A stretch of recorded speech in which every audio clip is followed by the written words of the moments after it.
Break के बाद एक बार फिर से आप सभी का स्वागत है और देवभूमि के दंगल में आज हम बात कर रहे हैं यूसीसी पर। जिस तरीके से विपक्षी दलों द्वारा सवाल उठाए जा रहे हैं कि जब कहा गया था कि राज्य गठन वाले दिन यूसीसी को उत्तराखंड में लागू कर दिया जाएगा, तो आखिर यूसीसी को उत्तराखंड में लागू क्यों नहीं किया गया?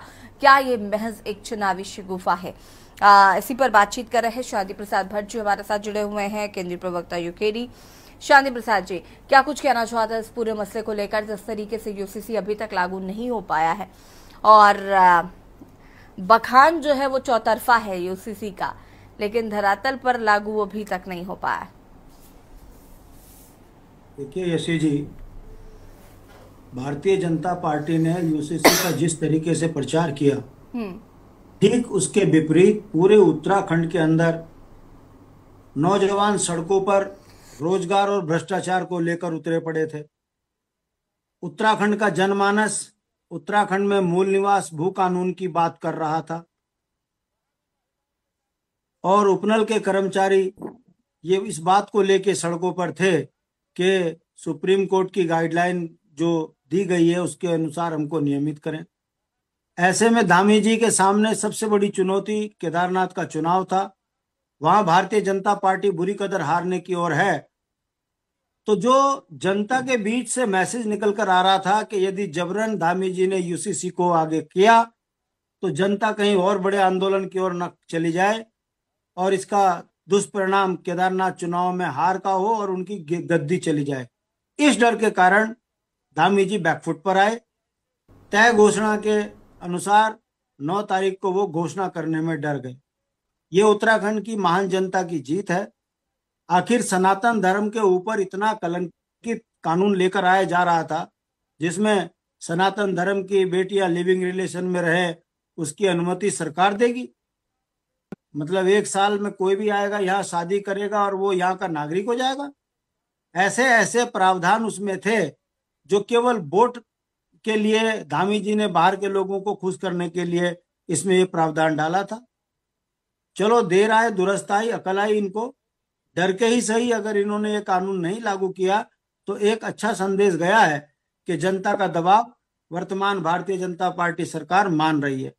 इस राज्य का ये बड़ा दुर्भाग्य है यशी जी, 24 वर्ष के बाद जब हम 25वें वर्ष में प्रवेश कर रहे थे, एक और जो सरकार जश्न मना रही थी, दूसरी तरफ अखबार में फ्रंट खबर थी कि महिला जो है लट्ठियों में बांध के बुजुर्गों को प्रसव के लिए नीचे लेकर आ रही थी पहाड़ में। ये वो दशा है उत्तराखंड की जो 24 वर्षों में किसी से छुपी नहीं है। पहाड़ों में सड़कों पे प्रसव हो रहे हैं और ये जो सरकार हॉस्पिटलों को प्राइवेटाइजेशन कर रही है। मरचुला में गाड़ी गिरती है और जो पीपीपी मोड़ पे हॉस्पिटल है वो रेफर सेंटर बने हुए हैं। उत्तराखंड की गाड़ी कमाई का पैसा उन डॉक्टरों को दिया जा रहा है जो इलाज नहीं कर रहे। ऐसे ही शिक्षा के मामले में आप देख सकते हो, सरकारी स्कूल बंद कर दिए जा रहे हैं और शिक्षा का जो है प्राइवेटाइजेशन किया जा रहा है, जिस कारण गरीब का बच्चा अब डिग्री नहीं ले पा रहा है। ये स्थिति इन सरकारों की इन 24 वर्षों में है। सुरक्षा का हाल इतना बुरा है, अंकिता बिटिया से लेकर तमाम डकैतियां, राष्ट्रपति के रहते हुए डकैती पड़ जा रही है। सरकार अपने आप को लाचार महसूस कर रही है। ना नागरिक को सुरक्षा दे पा रही है, ना स्वास्थ्य दे पा रही है, ना शिक्षा दे पा रही है, ना रोजगार दे पा रही है। भ्रष्टाचार का आलम इतना है कि यहाँ पर मुख्यमंत्री जी जो है भ्रष्ट ऊर्जा निगम के एमडी को अतिरिक्त जो है 2 साल का टाइम और दे देते हैं लूटने का।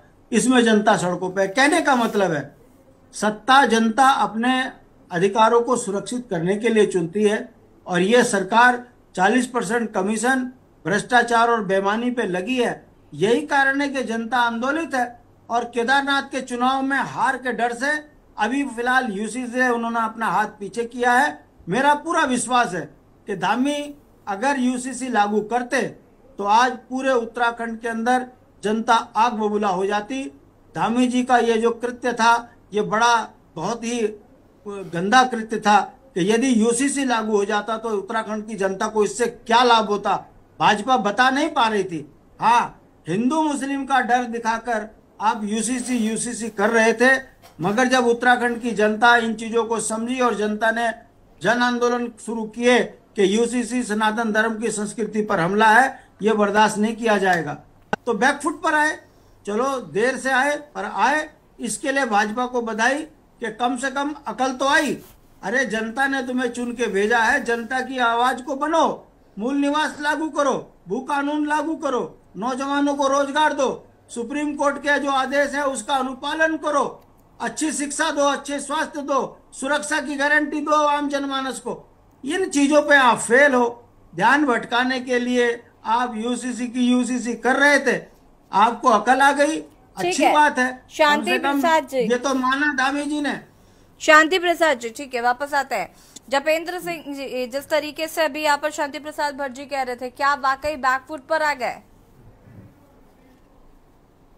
हिसाब से तो पूरे प्रदेश में अराजकता का माहौल है। शांति जी के हिसाब से उत्तराखंड देश के पिछड़े हुए राज्यों में शुमार है। शांति जी के हिसाब से इस प्रदेश की जनता बिल्कुल बहुत तंग है सिस्टम से, ये शांति जी के हिसाब से। लेकिन ये प्रदेश और प्रदेश की जनता शांति जी के हिसाब से नहीं चल रही, और तो और इनकी यूकेडी भी इनके हिसाब से नहीं चल सकती।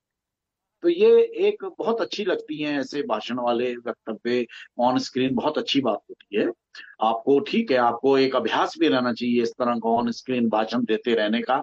और ये इनका भाषण, आप कोई भी इनकी क्लिप उठा के देख लीजिए तो ये बस सिमिलर वर्ड्स के ऊपर, सिमिलर लाइंस और कंटेंट के ऊपर ही ये फोकस्ड रहते हैं। लेकिन ऐसा नहीं होना चाहिए। तरीके से राज्यों को लूट रहे नहीं, हो। अरे अरे, आप हमारी, हम बीच में नहीं बोल रहे ना, इसमें बोलिए, ये बॉबी कुमार पे अत्याचार इस पे बोलिए, मूल निवास भू कानून पे बोलिए, अरे सड़क रुकिए स्वास्थ्य ना, शिक्षा बिजली हमारा पानी जो आप हमें सुनिए तो सही। आपके हिसाब से चीजें नहीं चलती है ना महाराज, प्रदेश प्रदेश के हिसाब से चलता है। सरकार जनता द्वारा चुनी गई है।